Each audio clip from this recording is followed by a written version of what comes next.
বন্ধুরা, আমি তোমাদের সঙ্গে আবার ফ্রাইড রাইসের রেসিপি নিয়ে ফিরে এসেছি। এখন বাজে 7:30 বাজে রাত। তো তোমাদেরকে বলেছিলাম না ফ্রাইড রাইসের রেসিপিটা দেখাবো, তো পুরোটা রেসিপি দেখাতে যায় না, তার জন্য হাফটা করে হাফটাকে দেখাচ্ছি। হ্যাঁ, আমি ওই যে ফরচুনের লম্বা চালের ভাতটা সেটা কি করেছি, মানে এরকম ভাবে ফ্রাইড রাইস হয়, মানে আগে ভাতটাকে রান্না করে নিয়েছি। এই দেখো ভাতটাকে রান্না করে নিয়েছি, ছলা ছলা করে একদম নামিয়েছি। এটার সঙ্গে আমি গাজর আর ক্যাপসিকাম আর কাজু বাদামটা দিয়ে ফেলেছি।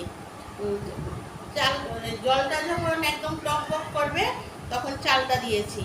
তারপর ক্যাপসিকাম গাজর এটাকে কুচি কুচি করে কেটে দিয়ে দিয়েছি, আর সঙ্গে দিয়েছি কাজু বাদাম, আর সঙ্গে দিয়েছি নুন দিয়েছি। নুনটা দিয়ে তারপর যেরকম ফ্রাইড রাইস হয় ভাতটাকে ভালো করে মাঠটা ছেড়ে নিয়েছি। ছেড়ে নিয়েছি। এই ক্যাপসিকাম গাজর আমি এবার তেলে দিই না, তাহলে কি হয় পুড়ে যায়। এতটা আমরা কি এক্সপার্ট না রান্নাতে, তার জন্য পুড়ে যায়। তার জন্য ভাতের সঙ্গেই অনুষ্ঠান বাড়ির মতো এটা দিয়ে ফেলেছি। এখন আমি গ্যাসটাকে জ্বালাবো। গ্যাসটাকে জ্বালিয়ে যখন কড়াইটা গরম হবে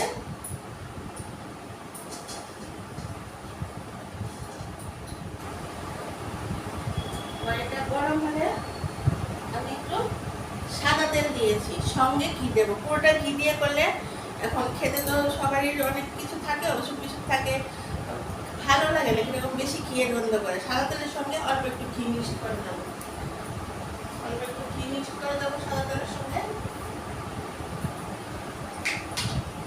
দেখো সাদা তেলের সঙ্গে আমি এই ঘিটা 1 চামচ মিক্স করে দেবো, কারণ ক্ষতি হবে, বেশি ঘি দিলে ভালো লাগে।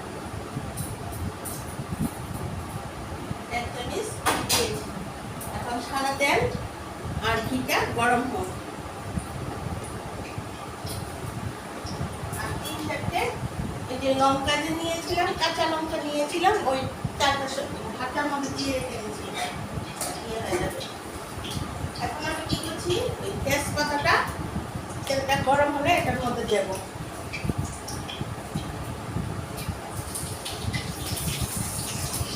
আর এখানে নিয়েছি দারচিনি আর এলাচ, পুরোনো দেবো। হ্যাঁ, দারচিনি আর এলাচ নিয়েছি। এই দেখো এলাচ আর ছোটো এলাচ আর দারচিনি নিয়েছি।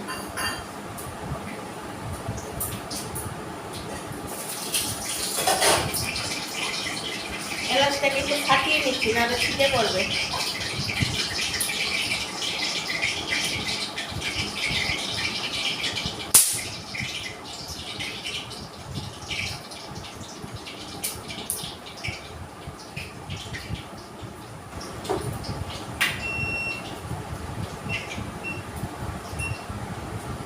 গরম হয়ে গেছে, এখন আমি এটার মধ্যে এই ফোড়নটা দিয়ে দিচ্ছি।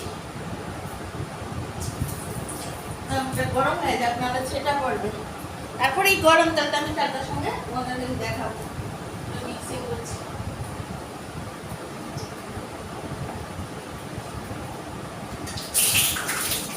গরম হয়ে গেছে, এটা হচ্ছে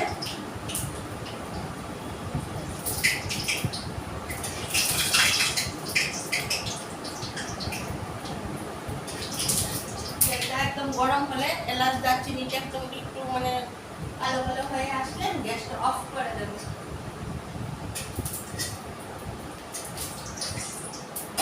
এখন আমি গ্যাসটা অফ করে দিয়েছি। অফ করে দিয়ে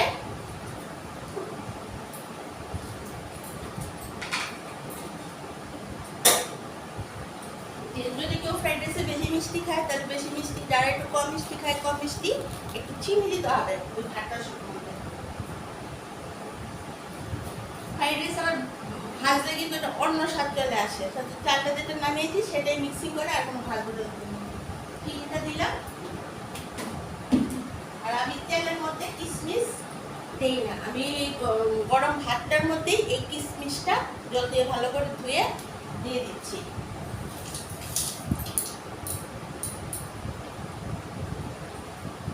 চিনিটা দিলাম, আর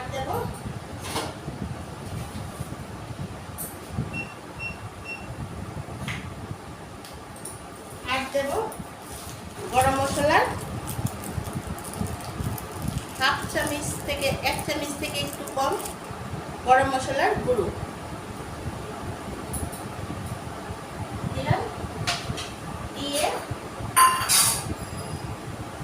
এই অনেকে আছে ভাতটা ভাজলে কিন্তু সেটা অন্যরকম স্বাদ চলে আসে, রেস্টুরেন্ট বা বিয়ে বাড়ির মতো হবে না ভাত ভাজতে নিয়ে। এখন এই গরম তেলটা তেজপাতা আর এই যে দিয়েছি পুরনটা দিয়েছি, এটা দিয়ে দেবো। আবার অনেক সময় যদি ফ্রাইড রাইসের মশলা কিনতে পাওয়া যায় তাহলে সেটাও মিক্সিং করে দেওয়া যায়। আমি পুরো ঘরোয়াভাবেই করছি, যেহেতু মশলাটা নেই। এটা দিয়েও একটু স্বাদ, বিয়ে বাড়িতে এইভাবেই করে। দিয়ে দিলাম, দিয়ে পুরো গরম তেলটা আমি দিয়ে দিয়েছি।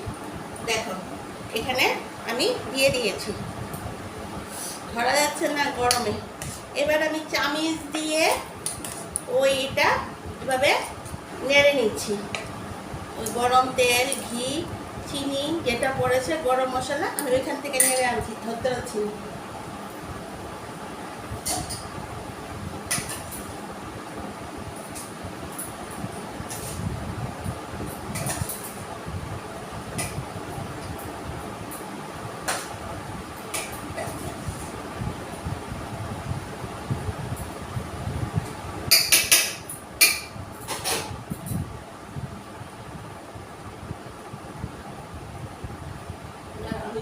দেখাচ্ছি, এটার মধ্যে করে দেখাচ্ছি।